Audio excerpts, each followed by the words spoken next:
आज मैं आपको 1998 की एक एक्शन फिल्म वू एम आई के बारे में बताने वाला हूं। आगे स्पॉइलर है, तो ध्यान रखें और सावधान रहें। 1996 दक्षिण अफ्रीका। एक स्पेशल ऑपरेशंस टीम जंगल में उतरती है, पूरी तरह से सुसज्जित। स्पेशल फोर्सेस एक कारों के काफिले का पीछा कर रही है। जैसे ही गाड़ियां उनके पास आती हैं, वे एक एम्बुश सेट करते हैं। सभी गार्ड्स को निष्क्रिय करने के बाद वे वैज्ञानिकों का अपहरण कर लेते हैं। वे लोगों पर बैग डालते हैं और ऑपरेशन के बाद उन्हें हेलीकॉप्टर में लोड कर देते हैं। सैनिक सजीव खड़े होते हैं। जब पूछा जाता है कि तुम कौन हो, तो सब कहते हैं, मुझे नहीं पता सर। कमांडर इन चीफ कहते हैं कि ऑपरेशन सफल रहा। एजेंट अपने सामान सरेंडर कर देते हैं। अमेरिका एक सैन्य बैठक करता है ताकि ऑपरेशन पर चर्चा की जा सके। लोग गायब वैज्ञानिकों और अफ्रीका में गिरे एक उल्कापिंड के टुकड़ों को लेकर चिंतित हैं। अगर अतिक्रमणकारी उल्कापिंड की संरचना पता कर लेते हैं, तो दुनिया खतरे में है। एजेंट मॉर्गन दक्षिण अफ्रीका में काम कर चुके हैं इससे पहले, इसलिए उसे और 3 एजेंटों को वहां भेजा गया। इसी बीच जनरल शेरमैन को रिटायर किया जा रहा है। उन्हें उनके सहयोगी द्वारा बधाई दी जाती है और एक हाथ मिलाने के दौरान कुछ दिया जाता है। एजेंट मॉर्गन के साथ फ्रीलांसर चुपचाप भेजे जाते हैं। जैसा कि कहा जाता है, विश्वास करो लेकिन जांचो। जनरल शेरमैन उस संदेश को खोलते हैं जो उन्हें दिया गया है, आपकी योजना सफल है, मिशन पूरा हुआ। इसी दौरान जैकी चेन, जो गुमशुदा एजेंटों में से एक है, जागता है। उसके बारे में कुछ नहीं पता है क्योंकि उनका हेलीकॉप्टर क्रैश हो गया था। चेन एक जनजातीय झोपड़ी में रहता है। गांव वाले उसे झोंपड़ी से बाहर निकलने की कोशिश करते हुए देखते हैं और उसकी तरफ आते हैं। वो बहुत खुश है। चांद ने उन्हें साफ तौर पर नर्वस कर दिया है। गांव का मुखिया उससे बात करने की कोशिश करता है, लेकिन समस्या ये है कि कोई भी अंग्रेजी नहीं जानता। जब जैकी से उसका नाम पूछा जाता है, तो उसे बिल्कुल नहीं पता कि क्या जवाब दे। वो खुद को भी याद नहीं कर पा रहा है। वो कहता है, मैं कौन हूं? गांव वाले तो इस सवाल को समझते ही नहीं। अब उसके लिए असली सवाल उसका नया नाम बन गया है। जैकी ठीक हो रहा है और एक छोटे लड़के से दोस्ती कर लेता है। उसके साथ वो उनकी भाषा सीखता है। चैन ये समझने की कोशिश करता है कि उसे उस जगह तक पहुंचने के लिए कितना दूर जाना होगा जो किसी सभ्यता जैसी लगे। वो लड़के से पूछता है कि उसे चट्टानों पर दिखाए कि उसे कितना समय लगेगा। फिर स्थानीय लड़का पत्थर फेंकता है और बालू के पहाड़ निकालता है। जैकी डेस्परेट है, मैं यहां मरने वाला हूं। अपने रास्ते में हमारे हीरो को एक छोटे शेर के बच्चे का सामना होता है, जो कि एक प्यारा और नाजुक खजाना है, जैसे कि बाकी छोटे शेर के बच्चे। लेकिन स्थानीय लड़का बिल्कुल खुश नहीं है। बच्चे अपनी माँ शेरनी के पास जाते हैं। चैन उसे बहुत देर से देखता है और भाग जाता है। एक पेड़ में चढ़कर वो बच जाता है। शुक्र है कि गुस्साई शेरनी उसे नहीं पकड़ पाती और चली जाती है। वो लोग अपने कबीले में वापस पहुंच जाते हैं। इसी बीच योद्धा आते हैं और जैकी को बताते हैं कि उन्होंने एक बड़ा लोहे का पक्षी देखा है और उसे वहां ले जाते हैं। वो बड़ा लोहे का पक्षी वही हेलीकॉप्टर निकलता है जिसमें हमारा हीरो उस प्लेन के हादसे के वक्त उड़ान भर रहा था। पुरानी यादें ताजा हो जाती हैं। उनकी उस मिशन का दुखद अंत, जब उन्होंने वैज्ञानिकों का अपहरण करने की कोशिश की थी। वो सोचता है कि उस मिशन में उसके साथ जो एजेंट थे, वो अब कहाँ है। वो अब कहाँ है और वो कौन है? शाम होने वाली है, जिसका मतलब है कि ये रिवाजों का समय है। स्थानीय लोग एक बड़ा आग जलाते हैं और नाचते हैं। हमारे हीरो को भी बुलाया गया है। ये सच में एक दिलचस्प नज़ारा है, लेकिन वो इसे थोड़ी सी भी नहीं देख पाता। योद्धा दौड़ते हुए आते हैं और कुछ रिपोर्ट करते हैं। जैकी को देखना है और सच में देखने के लिए बहुत कुछ है। एक कारों का काफिला उनके पास आता है। शान खुश है, वो आखिरकार जा रहा है। लोग उसकी यात्रा के लिए उसे आशीर्वाद देते हैं और उसके चारों ओर पूरा रिवाज करते हैं। जनजाति का मुखिया उसे एक कंगन देता है। उसे रास्ते में अच्छी किस्मत लाने की उम्मीद थी, लेकिन वो एक कार से टकरा जाता है। ड्राइवर को एक सांप डंस लेता है और वो मरने वाला होता है।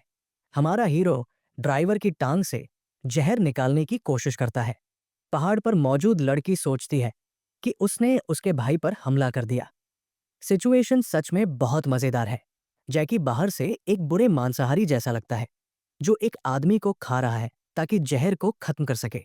लेकिन जड़ी बूटियों के एक खास असर की वजह से उसकी बात करने की क्षमता प्रभावित हो जाती है और वो स्थिति को स्पष्ट नहीं कर पाता। किसी तरह चांद समझाता है कि वो अच्छा है, लेकिन लड़की उस भाषा को नहीं समझ पाती जो वो बोलता है। जैकी पास के सामान से एक ड्रिप पैन बनाता है। एक तरफ एक कच्चा नारियल है और दूसरी तरफ जहर का आदमी। हमारा हीरो गाड़ी के पीछे बैठ जाता है और पता चलता है कि ये गाड़ी का काफिला एक रेस है। चांद रेसर की जगह ले लेता है और फिनिश लाइन पर पहले आता है। जहर का आदमी बच जाता है और मेडिकल टीम खुश है। घाव पर लगे हर्बल मिश्रण ने जहर को बेअसर कर दिया, लेकिन नारियल का रस की एक बूंद के लिए सिर्फ स्पेशल फोर्सेस को ही ट्रेनिंग दी जाती है। सब लोग हमारे हीरो को एक आदिवासी समझ लेते हैं, जबकि उसकी जुबान अभी भी सुस्त है। इसलिए उनके लिए वो एक विद्वान मूल निवासी है, लेकिन बिल्कुल भी कोई लापता एजेंट नहीं। डॉक्टर उसे एक दवा देता है जो थोड़ी बहुत सुस्ती को कम करती है। जैकी को शहर जाना है ताकि डॉक्टर उसकी याददाश्त वापस लाने में मदद कर सके। जिस लड़की ने उसकी जान बचाई वो उसे अकेला नहीं छोड़ती और डॉक्टर के पास ले जाने की पेशकश करती है। इस बीच एजेंट मॉर्गन को जनरल शेरमैन का फोन आता है। लापता एजेंट जैकी चेन की तस्वीरें अखबारों में छप जाती हैं। पता चलता है कि जो भी इस मामले में शामिल थे, उस ऑपरेशन में उसे मरना पड़ा। जब चांद अस्पताल में बैठा था, तभी एक रिपोर्टर उसके पास दौड़कर आता है और इंटरव्यू मांगता है। डॉक्टर जैकी को समझाते हैं कि उसे मस्तिष्क की चोट के कारण अपनी याददाश्त खो दी है, लेकिन फिर भी उसे स्वस्थ महसूस होता है।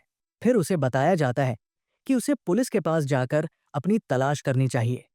जैसे ही लड़की हमारे हीरो को अलविदा कहती है, सूट पहने लोग हॉलवे में आते हैं। सीआईए के एजेंट। वे कहते हैं कि उनके साथ चलो। जैकी हैरान होता है कि सीआईए को उससे क्या काम है। वे उसे एक कमरे में ले जाते हैं जहां एक एजेंट मौजूद है। मॉर्गन जैकी को तो पहचानता ही नहीं। मॉर्गन उससे बचे हुए लोगों के बारे में पूछता है, खासकर उनकी गैर मौजूदगी के बारे में, और उसके लिए ये खबर अच्छी है, सब मरे हुए हैं और हमारे हीरो को कुछ याद नहीं। यही है पूछताछ का अंत। मॉर्गन अपने सहकर्मियों से झूठ बोलता है कि ये वो नहीं है जिनकी वो तलाश कर रहे थे। वो चुपचाप एक हिटमैन को खुद ही हायर करता है। इस बीच दक्षिण अफ्रीका में वैज्ञानिकों को हथियार के बल पर एक कमरे में बंद कर दिया जाता है। उन्हें एक उल्कापिंड पर काम करने के लिए मजबूर किया जाता है, लेकिन मशीनरी उस दबाव को सहन नहीं कर पाती। पहले शहर में बिजली की समस्याएं हैं और फिर उल्का के टुकड़े और उपकरण फटना शुरू हो जाते हैं। वैज्ञानिक बचने में सफल होते हैं और इसी बीच शहर के सभी इलेक्ट्रॉनिक उपकरण फट जाते हैं। टीवी, वायरिंग, वेंडिंग मशीनें। जहां जैकी है, पुलिस स्टेशन पर सबको बाहर निकाल लिया जाता है। कंप्यूटर बंद हो जाते हैं और डाटाबेस में उसे चलाना असंभव हो जाता है। लेकिन ड्यूटी पर मौजूद अधिकारी उसकी पोस्टर पर नजर डालता है जो कहता है चाहिए। कुछ मिनटों बाद होमलैंड सिक्योरिटी के लोग आते हैं और चांद को एक जगह ले जाते हैं जो दिखती है उसे सब जान पहचान लगने लगते हैं और वो लोग उसकी पूछताछ करने लगते हैं। सूट पहने आदमी उसे उस मिशन की याद दिलाता है। एक बार फिर जैकी पर यादों की लहर सवार हो जाती है। हेलीकॉप्टर, उसके साथी जो मिशन पर हैं, एक दूसरे से मिलते हैं। सब अलग अलग देशों से हैं, लेकिन जब हमारे हीरो की बारी आती है तो वो एक आदमी के जरिए दबाव में आ जाता है जो मिशन का जिम्मेदार है। वो हेलीकॉप्टर पर नियंत्रण करने की क्षमता छीन लेते हैं और भागने की कोशिश कर रहे होते हैं।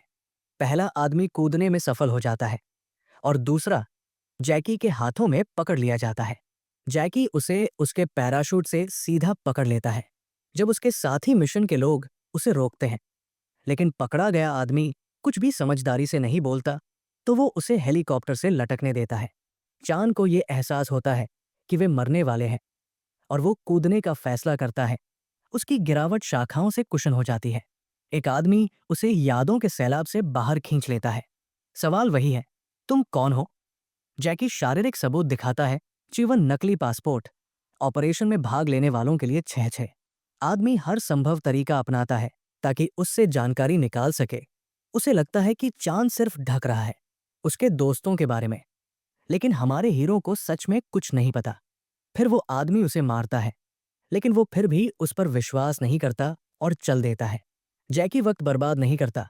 हालांकि वो हाथ में हथकड़ी पहने हुए है, हमारा हीरो वहां से भाग निकलता है। वो सच में किस्मत को आजमाता है जब वो इमारत की छत से नीचे उतरता है, कुछ ही पलों में जैकी होटल पहुंच जाता है, लेकिन वहां भी कोई उसके इंतजार में है। एक रिपोर्टर भी उसे ढूंढ रहा है। चांद ने सर से कहा कि वो कैब का किराया चुकाए, इंटरव्यू के बदले, लेकिन उसके पीछे लोग पत्रकार को अगवा कर लेते हैं और उनका कमांडर एक हिटमैन निकलता है जिसे मॉर्गन ने हायर किया था। जैकी भी इस परेशानी से निकलने में कामयाब हो जाता है। वो पीछा करने वालों से बच निकलता है और एक हाथ में हथकड़ी लगी पत्रकार को ढूंढ लेता है जो एक गाड़ी से बंधी हुई है। जैकी अंदर कूदता है और गाड़ी स्टार्ट करने की कोशिश करता है। तभी वो लड़की जिसे उसने बचाया था, यूकी, पास से गुजरती है। वो उसे पहिए के पीछे बैठा देता है और दोनों मिलकर खिड़की के रास्ते से भाग निकलते हैं।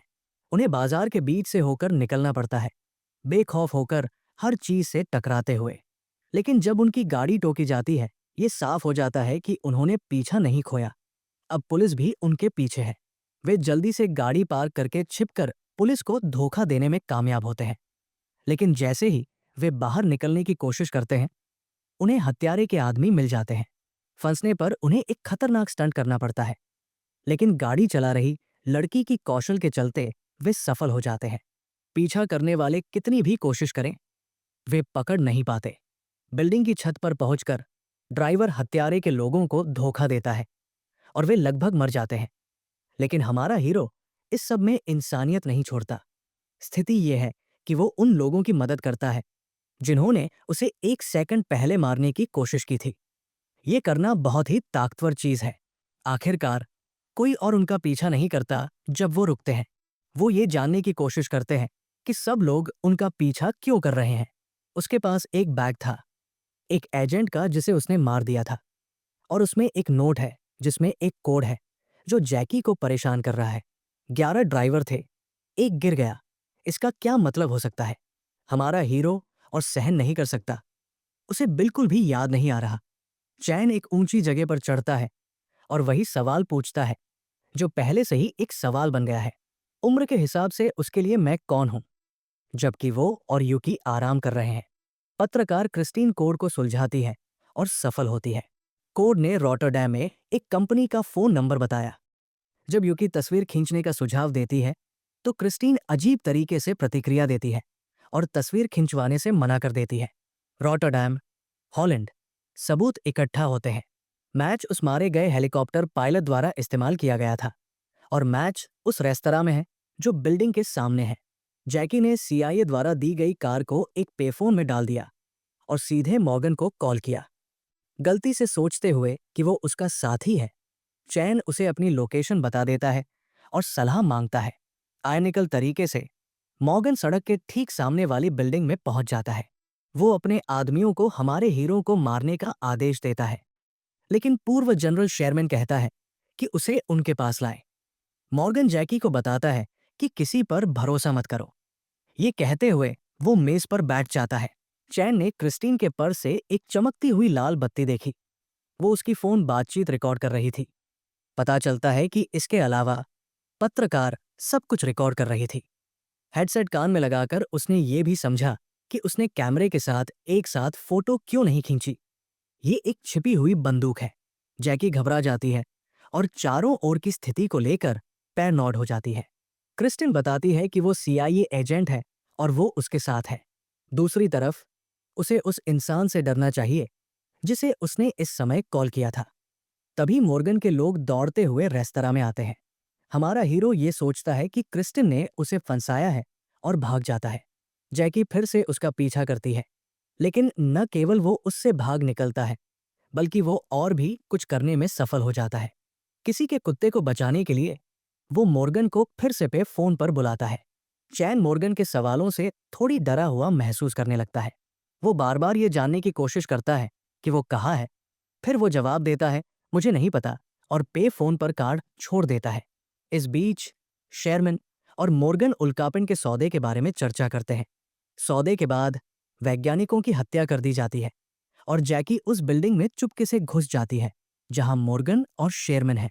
जैकी आराम से उस कमरे में झांकती है जहां सौदा चल रहा है। चैन वेंट में चढ़ जाता है और बातचीत सुन लेता है।